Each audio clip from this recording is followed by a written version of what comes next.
வணக்கம். முதல் செய்திக்காக நித்யா. ஏம்பல் முத்தையா சுவாமி கோவில் மாசிமகம் திருவிழா. விரிவான செய்திகள். புதுக்கோட்டை மாவட்டம் ஏம்பல் முத்தையா சுவாமி கோவில் மாசிமகம் திருவிழாவை முன்னிட்டு 8ஆம் ஆண்டு மாட்டுவண்டி பந்தயம் நடைபெற்றது. இந்த போட்டி பெரிய மாடு, நடுமாடு, கரிச்சான் மாடு என 3 பிரிவுகளாக நடைபெற்றது.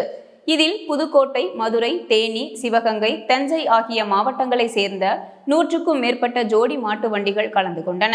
இந்த போட்டியை காண மாவட்டத்தின் பல்வேறு பகுதிகளில் இருந்து வந்திருந்த ஏராளமான பொதுமக்கள் சாலை நெடுகிலும் இரு புறங்களிலும் நின்று சாலையில் துள்ளி குதித்து சீறி பாய்ந்து சென்ற மாட்டு வண்டி ஜோடிகளையும் அதனை ஒட்டி வந்த சாரதிகளையும் கைத்தட்டி ஆரவாரத்துடன் கண்டு ரசித்தனர்.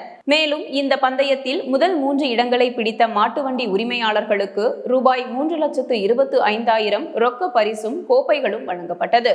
போட்டியை முன்னிட்டு ஏம்பல் காவல்துறையினர் பாதுகாப்பு பணியில் ஈடுபட்டனர்.